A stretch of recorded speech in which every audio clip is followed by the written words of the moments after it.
आकाशवाणी देहरादून से प्रस्तुत हैं प्रादेशिक समाचार। पहले मुख्य समाचार। उत्तरकाशी के निर्माणाधीन सिलक्यारा सुरंग में फंसे 41 श्रमिकों को सुरक्षित निकालने के लिए राहत और बचाव अभियान जारी। केंद्रीय सड़क परिवहन एवं राजमार्ग मंत्री नितिन गडकरी और मुख्यमंत्री पुष्कर सिंह धामी ने आज उत्तरकाशी में घटनास्थल का निरीक्षण कर राहत कार्यों का जायजा लिया। प्रदेश में चारधाम यात्रा का समापन। इस वर्ष रिकॉर्ड 56 लाख से अधिक श्रद्धालुओं ने किए चारों धाम के दर्शन। और अहमदाबाद में विश्व के सबसे बड़े नरेंद्र मोदी स्टेडियम में आज भारत और ऑस्ट्रेलिया के बीच विश्व कप क्रिकेट का फाइनल मैच खेला जाएगा। नमस्कार, समाचारों के साथ मैं व्याख्या चंदोला। अब समाचार विस्तार से। उत्तरकाशी के निर्माणाधीन सिलक्यारा सुरंग में फंसे 41 श्रमिकों को सुरक्षित निकालने के लिए राहत और बचाव अभियान जारी है। श्रमिकों को बाहर निकालने के लिए 5 योजनाओं पर काम किया जा रहा है। इसमें से एक योजना पर राहत और बचाव अभियान युद्ध स्तर पर जारी है, जबकि 4 अन्य योजनाओं पर तेजी से काम करने की योजना बनाई जा रही है।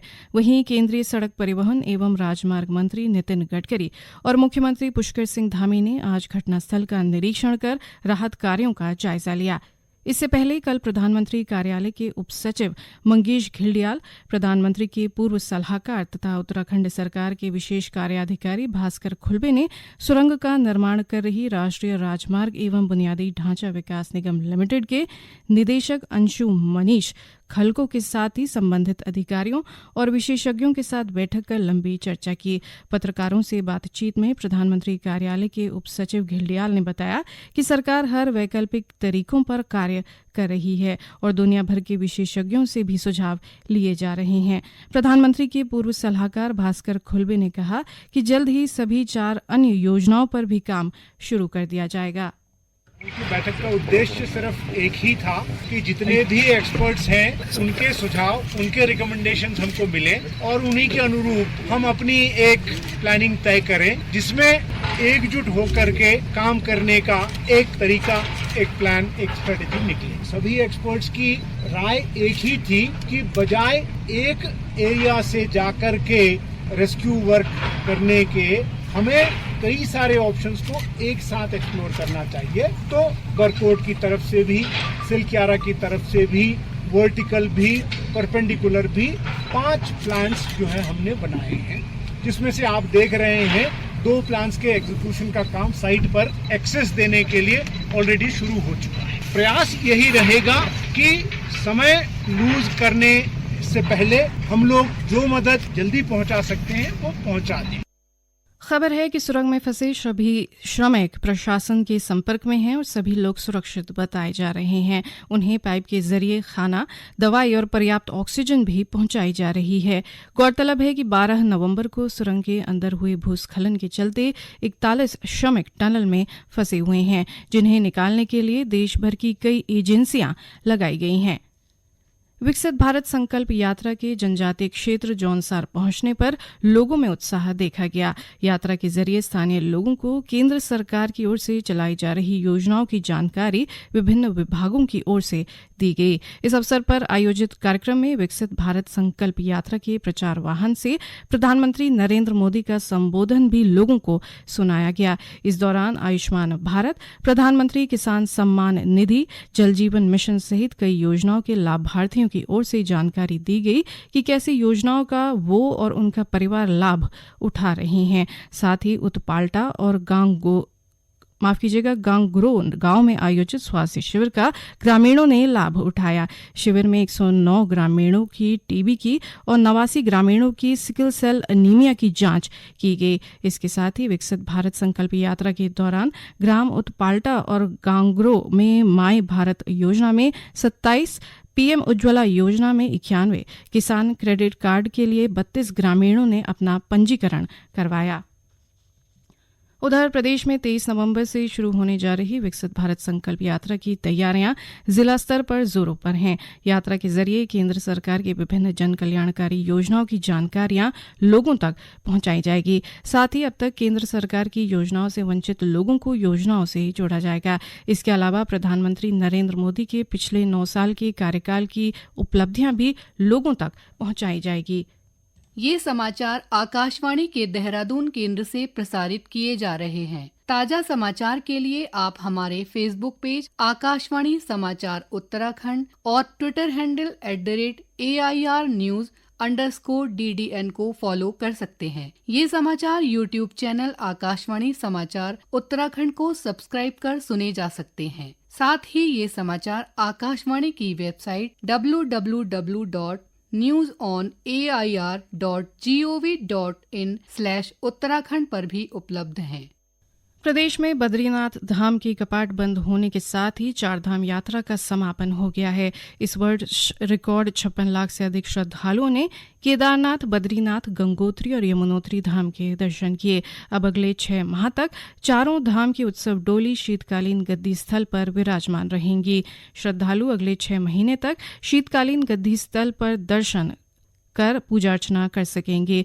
गौरतलब है कि शीतकाल के दौरान उच्च हिमालयी क्षेत्रों में भारी बर्फबारी होती है। वहीं इस बार की यात्रा के दौरान स्थानीय व्यापारियों, स्वयं सहायता समूह की महिलाओं और अन्य पर्यटन व्यवसायियों के साथ ही सरकार को कर में अच्छी आय अर्जित हुई है।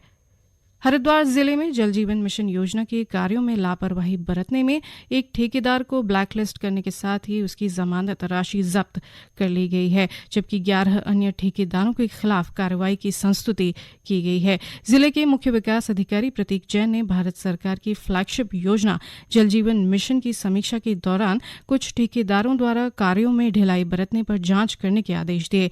जांच में तथ्य सही पाए जाने पर प्रशासन ने एक ठेकेदार को ब्लैकलिस्ट और 11 अन्य ठेकेदारों के विरुद्ध कार्रवाई करने की बात कही।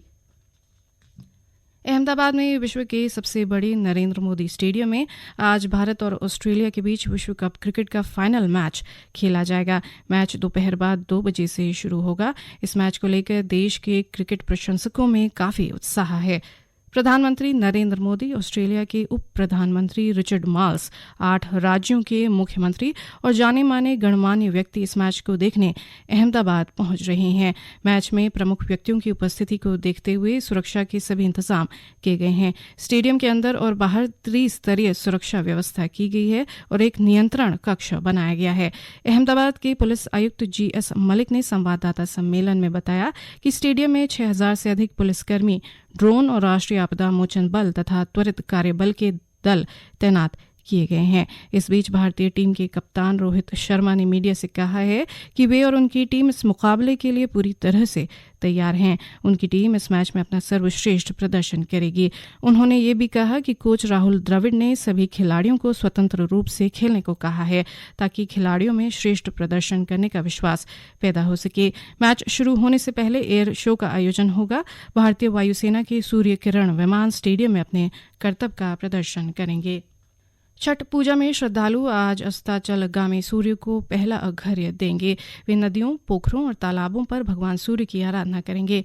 छठ घाट पर बड़ी संख्या में लोग और व्रती छठ को समर्पित लोक और पारंपरिक गीत गाते हुए एकत्रित होंगे। कल छठ पूजा का दूसरा और अंतिम अर्घ्य दिया जाएगा, जिसमें लोग उगते हुए सूर्य की आराधना करेंगे। व्रती और परिवार के लोग छठ पूजा का प्रसाद जैसे ठेकुआ, खजूरिया, कसार, कचवानियां और अन्य चीजें अपने घर पर बनाने की तैयारी कर रहे हैं। राज्यपाल गुरमीत सिंह और मुख्यमंत्री पुष्कर सिंह धामी ने प्रदेशवासियों को छठ पूजा की बधाई व शुभकामनाएं दी हैं। मुख्यमंत्री ने अपने संदेश में कहा कि ये पर्व हमें प्रकृति से जुड़ने तथा उसे सम्मान देने का संदेश देता है। उन्होंने कहा कि प्रकृति और मनुष्य के आपसी संबंधों को मजबूती देने वाला लोक आस्था से जुड़ा ये महापर्व हमें सात्विकता तथा स्वच्छता का भी संदेश देता है। अंत में मुख्य समाचार एक बार फिर।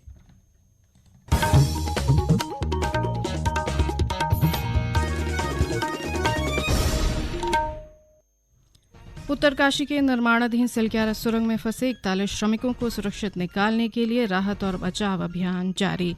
केंद्रीय सड़क परिवहन एवं राजमार्ग मंत्री नितिन गडकरी और मुख्यमंत्री पुष्कर सिंह धामी ने आज उत्तरकाशी में घटनास्थल का निरीक्षण कर राहत कार्यों का जायजा लिया। प्रदेश में चारधाम यात्रा का समापन। इस वर्ष रिकॉर्ड 56 लाख से अधिक श्रद्धालुओं ने किए चारों धाम के दर्शन। और अहमदाबाद में विश्व के सबसे बड़े नरेंद्र मोदी स्टेडियम में आज भारत और ऑस्ट्रेलिया के बीच विश्व कप क्रिकेट का फाइनल मैच खेला जाएगा। इसके साथ ही प्रादेशिक समाचार का ये बुलेटिन समाप्त हुआ। नमस्कार।